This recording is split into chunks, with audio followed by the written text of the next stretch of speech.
اللہ چاہتا ہے کہ یہ بندہ اس رینک تک پہنچ جائے، اللہ اس پر آزمائش بھیجتا ہے تاکہ میرا بندہ صبر کر لے تو اس کو وہ مرتبہ عطا ہو جائے۔ ہائے ہائے، یعنی آزمائش مجھ پر میرے رینک بلند کرنے، میرے درجے بلند کرنے آئی، اور ہائے میری بے صبری کہ میں نے وہ سب ثواب ضائع کر دیا۔ نہ کریں میرے پیارے اسلامی بھائی، مشکلیں آتی ہیں۔ اچھا پھر پتہ ہے پرابلم کیا ہے؟ ہمارا ایک اور بڑا ایشو ہے، ہم کسی کو مسکراتا دیکھتے ہیں، کسی کو اچھے کپڑے دیکھ لیتے ہیں، کسی کی بڑی گاڑیاں دیکھ لیتے ہیں، کسی کا بڑا گھر دیکھ لیتے ہیں، ہمیں لگتا ہے یار یہ کتنا مزے میں ہے یار، میں ہی اکیلا پریشان ہوں۔ یہ آپ کی بھول ہے۔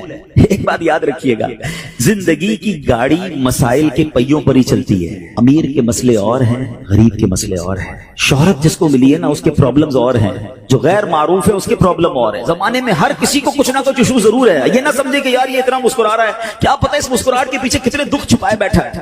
آپ یقین کریں، بلیو کریں، ایسا نہیں ہے کہ سب لوگ 100% خوشحال ہیں، پرابلم سب کے ساتھ ہوتے ہیں۔ میں کیا کیا بتاؤں آپ کو، ہمارے پاس تو لوگ دعائیں کروانے آتے ہیں نا، ایسی پرابلم بتاتے ہیں کہ پیروں سے زمین نکل جاتی ہے۔ بعض اوقات ہم اتنے بڑے گھر میں جاتے ہیں، اس کی گاڑیاں کروڑوں روپے کی کھڑی ہیں، ان سے ملاقات ہوئی، وہ کہتے ہیں حضرت آپ سے ایک الگ سے دعا کروانی ہے۔ جب وہ بیچارہ اپنا مسئلہ بتاتا ہے نا، ہمیں لگتا ہے یار ہمارا تو غم ہی کچھ نہیں ہے، کتنی بڑی آزمائش سے گزر رہا ہے، کتنی بڑی پرابلم سے گزر رہا ہے۔ میں آج کی آپ کو مثال دیتا ہوں۔ ایک ہمارے بہت اچھے بھائی تھے، آج سے کچھ عرصہ پہلے انہوں نے ہمیں ایک ماشاءاللہ پراپرٹی دعوت اسلامی کے لیے بچیوں کے مدرسے کے لیے دی، اور اس کے چند دنوں بعد ان کا وصال ہو گیا۔ ان کے بیچاروں کو کینسر تھا۔ میں ان کے گھر پہ دعا کرنے گیا، ان کے بیٹے نے مجھ سے جب گلے لگانا تو بیٹا رونے لگا۔ اچھا میں سمجھا کہ بیچارہ اپنے والد کو یاد کر کے رو رہا ہے، ظاہر ہے 16 دن پہلے انتقال ہوا۔ اندر گئے، دعا کی، اس کے بعد میرے کان میں کہتا ہے کہ عبدالرحیم بھائی اس وقت میری زوجہ ہاسپٹل میں ہے۔ میں نے کہا کیا ہو گیا؟ کہ میری وائف کو بلڈ کینسر ہو گیا۔ والد کا کینسر میں انتقال ہوا ہے، اللہ نے بڑا نوازا ہے ان کو، جیولرز ہیں، لیکن میں یقین کریں میں آپ کو سچ بتا رہا ہوں، میں گاڑی میں بیٹھ کے میں بھی رونے لگا، کیونکہ وہ بندہ جب مجھے چھوڑنے آیا نا پھر میرے گلے لگ کے رو رہا تھا۔ میں سوچنے لگا یار کتنا دکھ ہے لوگوں کو، اللہ نے کتنی بڑی ہم پر مہربانیاں کی ہیں۔ اگر مجھے کوئی بڑی بیماری نہیں ہے، میرے بچے میرے ساتھ ہیں، میری فیملی میرے ساتھ ہے، نہیں چاہیے یار دنیا کے سارے ہللے تللے، نہ ملے اتنی ساری لگژریز، صحت سے بڑھ کے کچھ نہیں ہے، مگر ہمیں اس کی قدر ہی نہیں ہے، ہمیں اس کی کوئی اہمیت کا اندازہ ہی نہیں۔ پوچھو ان سے، کروڑوں روپے ہیں مگر علاج نہیں ہو پا رہا، ڈاکٹر بعض اوقات مایوس کر دیتے ہیں۔ کتنا تکلیف میں ہیں لوگ، ہم ہیں کہ چھوٹی چھوٹی باتوں پر بے صبری۔ صبر تو کریں، اللہ کی رضا پر راضی تو رہیں۔ میں نے آپ کو خاندان نبوت کا واقعہ سنایا، ارے کھانے کو کچھ نہیں ہے، کاش یہ بات ہمیں سمجھ آ جائے اور ہم ہر حال میں اللہ کا شکر ادا کرنے والے بن جائیں۔ اور ایک اور میں آپ کو بات بتاؤں، ہم جو دنیا والوں کو بتاتے ہیں نا ہوتا کچھ نہیں ہے، اس سے مت بتایا کرو، دنیا والوں صحیح بتاتے مت بتایا کرو، اپنے غم مت بتایا کرو، ثواب بھی چلا جاتا ہے۔ اور بعض اوقات یہ دنیا والے نا ہمارا مذاق بھی اڑاتے ہیں۔ ہم جب کسی کو اپنا پرابلم بتاتے ہیں نا ہمارے سامنے تو بڑے اچھے بنتے ہیں کہ اچھا ٹھیک ہے میں کرتا ہوں کچھ، بعد میں جا کے دنیا میں باتیں کرتے ہیں، آیا تھا میرے پاس اس کا یہ مسئلہ ہے، ہاں باتیں بڑی کرتے ہیں، بڑی پرابلم میں کیوں بتاؤں میں دنیا والوں کو۔ نعت کا شعر ہے نا، کسی کا احسان کیوں اٹھائیں، کسی کو حالات کیوں بتائیں، کیوں بتاؤں میں دنیا والوں کو مجھے کیا غم ہے نا میرے آقا سلامت رہے ہیں، اللہ کے حبیب علیہ الصلوۃ والسلام ہیں اور رب عز و جل کی بارگاہ ہے، میں ادھر عرض کروں نا، کسی کا احسان کیوں اٹھائیں، کسی کو حالات کیوں بتائیں، آقا تم ہی سے مانگیں گے تم ہی دو گے، تمہارے در سے ہی لو لگی ہے۔ ہاں اللہ رسول کی بارگاہ میں عرض کیا، ادھر آنسو بہاؤ، نہ بتاؤ دنیا والوں۔ ایک اور کمال کا شعر ہے کہ دنیا والے تو درد دیتے ہیں، زخمی دل کی دوا مدینہ ہے۔ تو جب دنیا والوں نے کوئی ہمارا بھلا کرنا بھی نہیں، نہ ان کے ہاتھ میں ہے، شفا دینے والی ذات میرے رب کی، برکت دینے والی ذات میرے رب کی، تو اللہ سے ہی باتیں کرو نا۔ تو آج سے یہ ذہن بنا لے میرے پیارے اسلامی بھائی، مشکل آنی ہے تو صبر کے ساتھ وہ وقت گزارنا ہے، اللہ کی رضا پر راضی رہنا ہے، وہ بڑا کریم ہے، وہ اپنے غیب کے خزانوں سے آپ کو عطا فرمایا۔ توجہ بیان کی طرف رکھیے گا۔ اور اب آتے ہیں اس پورے واقعے سے ایک اور خوبصورت بات جو ہمیں سیکھنے کو ملی، اور وہ بات کیا ہے کہ نبی پاک کے خاندان کی سخاوت کیسی تھی۔ مولا علی شیر خدا کے پاس صرف 6 درم تھے، آپ نے وہ سب کے سب دے دیے، مگر آج حال یہ ہے کہ لوگ اپنی زکوٰۃ ادا نہیں کرتے۔ آج زکوٰۃ لوگوں کو بھاری پڑنے لگ گئی ہے، جب کیلکولیٹ کرتے ہیں کہ جناب کروڑوں روپے زکوٰۃ، تو اس کے بعد ان کو بھاری لگتی ہے۔ نہ کریں ایسا، یہ زکوٰۃ مال کا میل ہے، اور اگر یہ مال کا میل آپ کے مال سے جدا نہ ہوا تو یہ آپ کے مال کو بھی میلا کر دے گا۔ ایک بات یاد رکھیے گا، سرکار دو عالم صلی اللہ تعالی علیہ وسلم کا یہ فرمان ہے، اپنی زکوٰۃ ادا کر کے اپنے مال کو مضبوط قلعوں میں قید کر لو۔ اگر میں اور آپ چاہتے ہیں نا کہ میری آپ کی پراپرٹی سیکیور رہے، ہمارے مال و اسباب سیکیور رہے، تو حدیث پاک میں تو فارمولہ موجود ہے کہ اپنے مال کو زکوٰۃ دے کر مضبوط قلعوں میں قید کر لو۔ لیکن یہاں زکوٰۃ دینے کے لیے تیار نہیں، لوگ لمسم نکال دیتے ہیں، کیلکولیٹ نہیں کرتے۔ یاد رکھیے یہ مال ہی عذاب بن جائے گا اگر آپ زکات پوری ادا نہیں کرتے. اگر ہمارے پاکستان میں سارے سرمایہ دار کچھ نہ کریں, اپنی زکات پوری ادا کر دیں, سارے زمیندار اپنی زکات پوری ادا کر دیں, آپ اپنی آنکھوں سے دیکھیں گے کہ غربت کتنی جلدی ختم ہوتی چلی جا رہی ہے. میں نے ایک بار کیلکولیشن کی, ذرا سنیے گا. پاکستان زرعی ملک ہے, ٹھیک ہے, اور اس کی زراعت کی جو کیلکولیشن ہے وہ انٹرنیٹ پر موجود ہے. You can search your self. آپ چیک کر لیں کہ 2023 میں پاکستان کی ٹاپ 20 کراپس کون کون سی ہوئی ہیں. آپ انٹرنیٹ پر خود ڈھونڈ لیں, آپ کے سامنے اس کراپ کی کیلکولیشن بھی آ جائے گی کہ اتنے ملین ٹن, اتنے جناب کروڑ کے جی جو ہے وہ گندم ہوا, تو کاٹن ہوا, تو فروٹس ہوئے, تو شوگر ہوئی. پاکستان کو اللہ نے بڑا نوازا. شریعت کا حکم کیا ہے؟ جس اللہ رسول کی ہم بات کر رہے ہیں, جس اسلام کو ہم نے قبول کیا ہے, شریعت کا حکم یہ ہے کہ اگر آپ کی فصل اگتی ہے تو اس فصل میں اگر بارش کا پانی ہے اور آپ اپنا پانی پرچیز نہیں کر رہے اور صرف بارش سے آپ کی فصل اگ رہی ہے, تو جتنی فصل ہوگی 10% عشر کیا کہتے ہیں 10ویں حصے کو, وہ آپ نے نکال دینا ہے اللہ کی راہ میں. وہ غریبوں کا حق ہے, وہ زکات ہے زمین کی. اور اگر آپ پانی ٹیوب ویل وغیرہ سے لیتے ہیں, پیسوں سے خریدتے ہیں, تو 5%. آپ بلیو کریں, میں بیٹھا کیلکولیٹر لے کر کہ پاکستان کی ٹاپ 10 کراپس کتنی ہوتی ہیں, اس کی مالیت کتنی ہے, اس کی ویلیو کتنی ہے, وہ میں نے بنائی اور اس کا 5% لگایا جو دینا ہی دینا ہے. آپ یقین کریں وہ بھی خربوں روپے میں بن گیا. یہ خربوں روپے کہاں ہیں؟ اگر ہم زکات دیتے تو کتنے غریبوں کا بھلا ہو جاتا, کتنے گھر خوشحال ہو جاتے. یہ تو صرف زمین کی زکات ہے, پراپرٹیز کی زکات, اربوں خربوں روپے کے لوگ مالک ہیں. مگر جب کیلکولیٹر چلاتے ہیں نا, ہوئے ہوئے ہوئے زکات جناب 10 کروڑ روپے بن جائے گی, تو پھر بھاری لگتی ہے. اللہ کے بندے, اللہ نے 4 ارب دیے ہیں تو 10 کروڑ زکات ہے نا, تو ٹینشن کائے کی ہے؟ شکر ادا کرو. اللہ نے دینے والا بنایا, مانگنے والا نہیں بنایا. مگر آج زکات بھاری پڑ گئی ہے. آپ کو پتا ہے قارون کیوں دھسایا گیا تھا؟ قارون یہ حضرت موسیٰ کا کزن تھا, یہ تورات کا عالم تھا اور بڑا عالم دین تھا. مگر جب حضرت موسیٰ نے اس کو زکات کا حکم دیا نا, اس کے پاس کتنے پیسے تھے کہ قرآن کہتا ہے اس کی خزانوں کی چابیاں ایک جماعت لے کر چلتی تھی. خزانے نہیں, صرف کیز آف دا ٹریجر, اتنا خزانہ تھا. مگر کیا ہوا یہ کہ جب حضرت موسیٰ نے اس کو کہا, اس زمانے پتہ زکات کتنی تھی؟ ابھی تو 100 پہ 2.5 ہے نا, 1000 پہ 1. آپ نے فرمایا ہر 1000 پر 1 تم نے زکات دینی ہے. اس نے کیلکولیٹ کیا تو بہت بنتے تھے. حضرت موسیٰ کے خلاف ہو گیا, زکات کا انکار کیا, اپنے خزانوں کے ساتھ زمین میں دھسا دیا گیا. پلیز خدا کے واسطے اس آواز کو سب مل کر آگے بڑھائیں. میں تو یہ سمجھتا ہوں جس طرح ہم نماز کی بات کرتے ہیں کہ نماز پڑھو, زکات دیں, بے شک کسی کو بھی دیں, جو حقدار ہے اس کو دیں, مگر زکات پوری دیں. پاکستان خوشحال ہو جائے گا, غریبوں کا بھلا ہو جائے گا.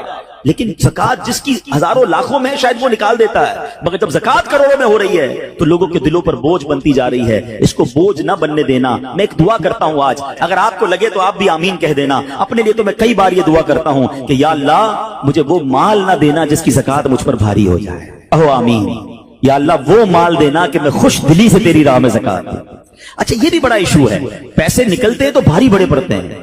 اللہ فرماتا ہے تم اس وقت تک بھلائی کو نہیں پہنچ سکتے جب تک اپنی پیاری چیز راہ خدا میں خرچ نہ کرو. آپ بہترین خرچ کرو نا, اللہ آپ کو اس سے زیادہ عطا فرمائے گا. اچھا جب بھی کیلکولیٹر, دیکھیں کچھ چیزیں کیلکولیٹر سے کیلکولیٹ ہوتی ہیں, مگر اللہ کی راہ میں جو خرچ کرنے والا معاملہ ہے نا, وہ رحمت کی کیلکولیٹر سے کیلکولیٹ ہوتا ہے. وہ میرے اور آپ کے کیلکولیٹر سے کیلکولیٹ نہیں ہوگا. آپ حساب کریں گے کہ یار مولانا صاحب کہہ رہے ہیں اللہ کی راہ میں خرچ کرنے سے مال کم نہیں ہوتا, کروڑ روپے ہیں, 2.5 لاکھ زکات دوں گا تو 97.5 بچ گئے, یہ تو کم ہو گئے. آپ اس کو کہیں نوٹ کر لیجئے, اگلے سال آپ کروڑ روپے کی زکات نہیں دے رہے ہوں گے, آپ اس سے زیادہ کی زکات دے رہے ہوں گے. یہ کیسے؟ جو بھی زکات دیتا ہے آپ اس کو پوچھ لیجئے, ہر سال اس کی زکات بڑھتی ہے. کیوں بڑھتی ہے بھائی؟ زکات تو کم ہو, پیسے کم ہونے چاہیے تھے. نہیں جناب, یہ میرے نبی علیہ الصلوۃ والسلام کا وعدہ ہے. ویسے تو میرے آقا جو فرمائے حق ہے, مگر اس حدیث میں اللہ کے رسول علیہ الصلوۃ والسلام نے قسم اٹھائی. آپ فرماتے ہیں میں قسم کھا کر کہتا ہوں اللہ کی راہ میں خرچ کرنے سے مال کم نہیں ہوتا.